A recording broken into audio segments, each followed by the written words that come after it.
গাজীপুরের শ্রীপুর উপজেলার কাউরাইদ ইউনিয়নের বাপ্তা গ্রামের শহীদ জিয়া প্রজন্ম দলের নবগঠিত আহ্বায়ক কমিটিকে বরণ করা হয়েছে। বিস্তারিত দেখুন আশরাফুল আলম সরকারের প্রতিবেদনে।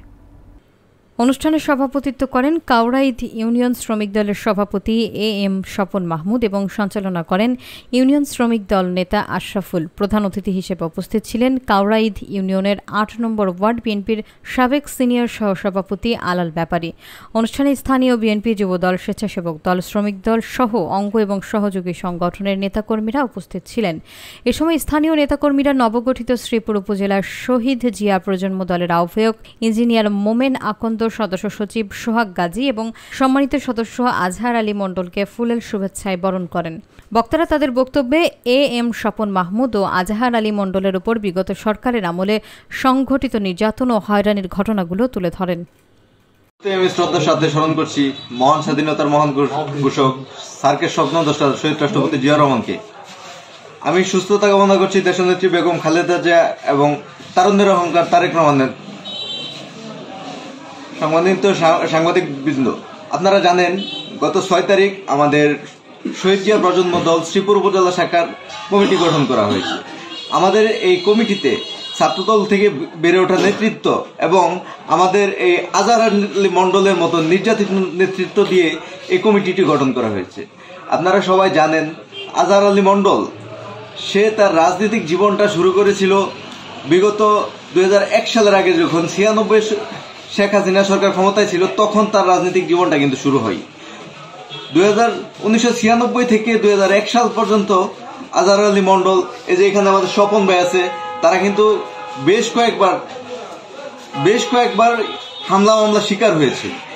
এরপর ২০০১ সাল থেকে আমাদের বিএনপি সরকার ক্ষমতায় ছিল, কিন্তু যখন আবার স্বৈরাচারী ফ্যাসিস্ট শেখ হাসিনা সরকার ক্ষমতায় আসে, তখন কিন্তু আবার তাদের যে নির্যাতনের স্টিম রুলার, এটা কিন্তু এই স্বপন মাহমুদ, আজহার আলী মণ্ডল তাদের উপর চলা শুরু করে। আজহার আলী মণ্ডলের বাড়িতে কিন্তু একাধিকবার হামলা হয় এবং কয়েকবার মামলা শিকার হয়। তারপর ওনার পায়ের একটা রোগ বিচ্ছিন্ন করেছিল আওয়ামী সন্ত্রাসীরা। এসব অত্যাচার সহ্য না করতে পেরে আজহার আলী মণ্ডল দেশের বাইরে পাড়ি জমিয়েছিল।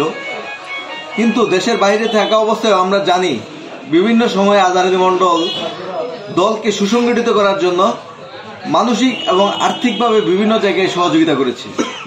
বর্তমানে উনি দেশে এসেছেন, ওনার সাথে আমার ব্যক্তিগতভাবেও কথা হয়েছে।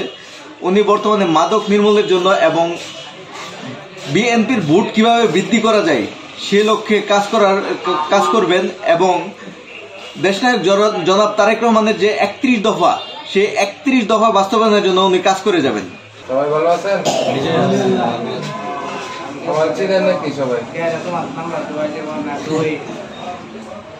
আমি তো নির্যাতিত শিকার, সবাই জানেন। আমি একটু শারীরিকভাবে অসুস্থ, এখন যা বলার আমার রাজনৈতিক জীবনের বন্ধু স্বপন মাহমুদ। আমার রাজনীতি একজন সহযোদ্ধা। আমি ২০০১ সালতে ছাত্র রাজনীতি করি, তখন থেকে সে আমার পাশে রাজনীতি করে আজহার আলী মণ্ডল।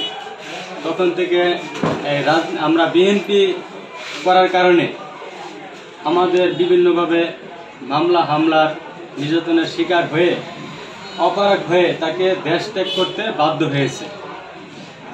এবং কাউরাইদ চৌধুরী তানভীর আহমেদ সিদ্দিকীর যখন রুট মার্চ হয়েছিল, সে রুট মার্চের দিন আমার রাজনৈতিক সহযোদ্ধা আজহার আলী মণ্ডল তার পায়ে আঘাতপ্রাপ্ত হয়ে তার রড বিচ্ছিন্ন হয়ে গেছিল।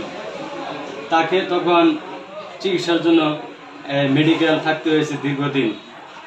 তারপরে এটাই শেষ না, আরও বিভিন্ন মামলার শিকার নির্যাতন হয়ে সে বাধ্য হয়েছে দেশ ত্যাগ করতে।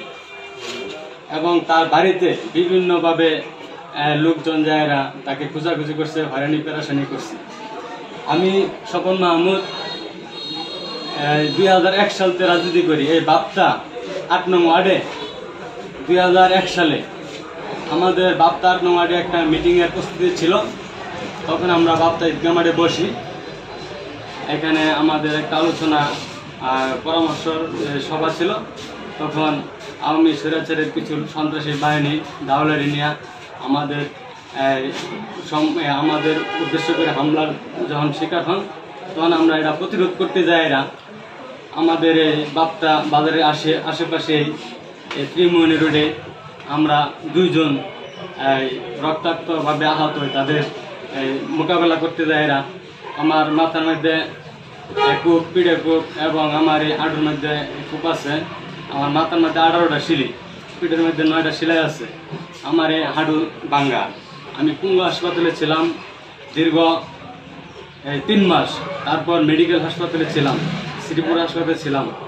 এই বিএনপির রাজনীতিতে জড়িত থাকার কারণে আজহার আলী মণ্ডল সহ এবং আমার অনেক রাজনৈতিক সহযোদ্ধা এখনো দেশের বাইরে আছে এবং অনেকের পরিবার পরিজন তারা অনেকভাবে ক্ষতিগ্রস্ত হয়েছে।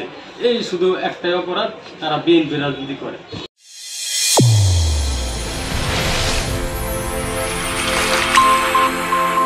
চ্যানেল A1 হৃদয়ের স্পন্দন।